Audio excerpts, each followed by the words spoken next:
കുഞ്ഞുങ്ങളെ ചോദ്യം ഇതാണ്. രാജൻ ഒരു സെറ്റ് ബുക്ക് 555 രൂപയ്ക്ക് വാങ്ങി. ബൈൻഡിങ്ങിനായിട്ട് 45 രൂപ എക്സ്ട്രാ ചിലവാക്കി. ആ ബുക്കുകൾ 564 രൂപയ്ക്കാണ് അയാൾ വിറ്റതെങ്കിൽ നഷ്ടത്തിൻ്റെ ശതമാനം എത്ര എന്ന്. അപ്പോൾ ആദ്യം നോക്കാം അയാളുടെ കയ്യിൽ നിന്ന് ആകെ എത്ര രൂപ ഇറങ്ങിയെന്ന് നോക്കാം. 555 രൂപ കൊടുത്ത് ബുക്ക് വാങ്ങി. അത് മാത്രമാണോ? അല്ല. ബൈൻഡിങ്ങിന് വേണ്ടി ഒരു 45 രൂപയും കൂടെ അയാളുടെ കയ്യിൽ നിന്ന് പോയി. അപ്പോൾ എത്ര രൂപ ഇറങ്ങി?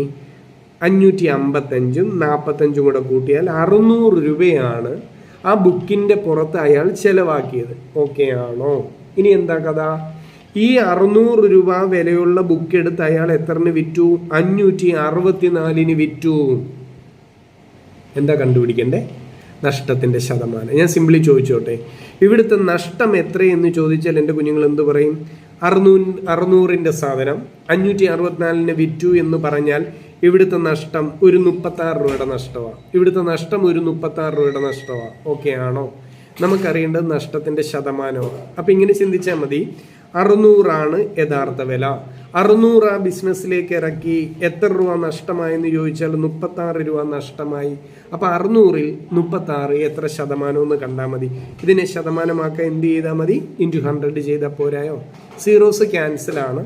36/6. ഇവിടുത്തെ നഷ്ടം എത്ര എന്ന് ചോദിച്ചാൽ 6% ലോസ് ആണ് ഇവിടെ ഉണ്ടാകുന്നത്. ക്ലിയർ ആയോ? എളുപ്പമല്ലേ? ഓക്കെ.